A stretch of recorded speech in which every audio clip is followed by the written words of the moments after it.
I can't help but myself. I'm addicted to a life of material. Give me something I wanna be. Retro glamour, Hollywood gets really for the fame. Doing it for the fame, 'cause we wanna live the life of the rich and famous. Fame, fame, baby, the fame, fame. We live for the fame, fame, baby, the fame, fame.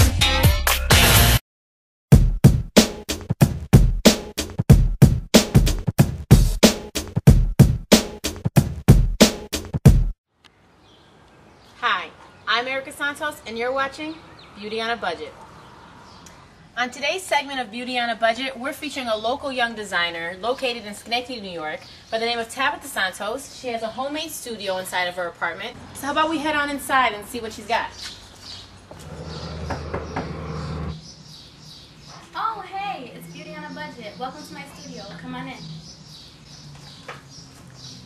We're at Tabitha Santos' studio, where she makes all of her dresses, every collection, anything that she wants to do, it all happens here. So I know that you go to school in Newton, Massachusetts at Mount Ida. Tell me a little bit about being a fashion major, things you have to do when you are a major.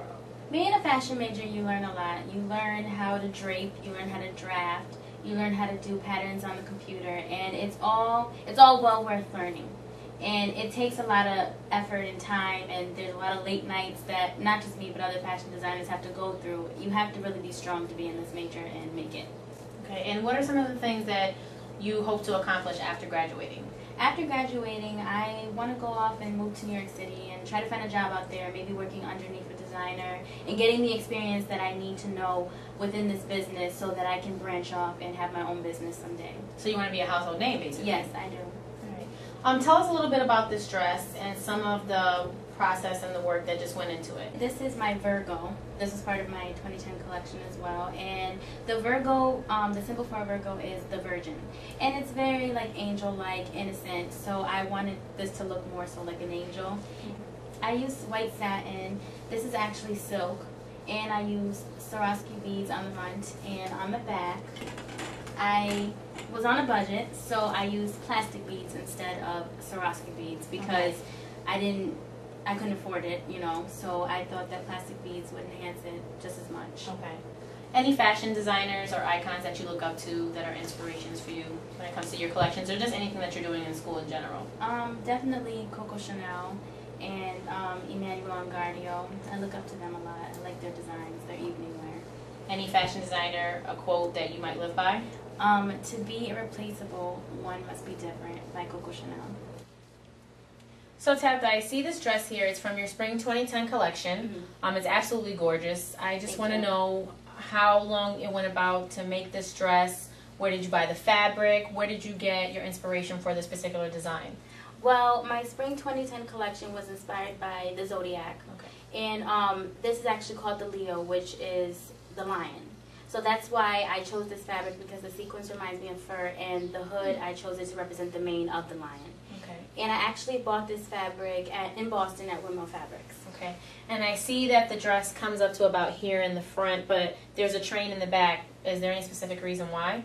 No, I just wanted to incorporate a train in the back just because for runway purposes, for when she turns around, it could be like the wow factor of the dress. And what about the hood? Did this come from any fashion designer's inspiration or collection? I was inspired by a collection that Dior had came out with a few years back that he actually incorporated hoods on his garments. And how long did it take you to make this particular dress? At the time that I made this dress, I was actually working on other garments, so this one took me about a week to make. All right. So tell me a little bit about the inspiration for this particular dress. Tell me about the beading, the materials that you used, where you cut corners in order to help your budget out. Well, this particular dress is called the Sagittarius, and this is the Archer. And fabrics that I use satin velvet and a less expensive sheer fabric rather than using a more expensive sheer fabric like a chiffon. Okay. And what about the beading here? These are all real Swarovski beads, and I chose to just incorporate it on the top because if I incorporated it on the bottom, it would have been going off budget. Okay. So what beading can someone on a budget use if they can't go and afford Swarovski crystals? A less expensive bead would be a plastic bead that they can also buy at Joann Fabrics or AC Moore's. If someone wanted to come and buy this dress, but they wanted different materials, what materials would you use even if you were going a little bit off your budget? You could use like a silk.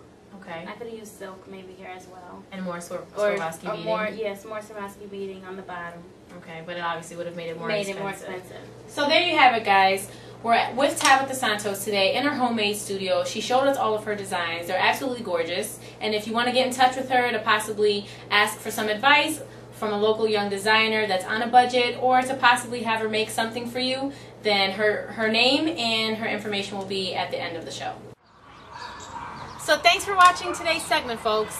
Once again, I'm Erika Santos, and you just watched Beauty on a Budget.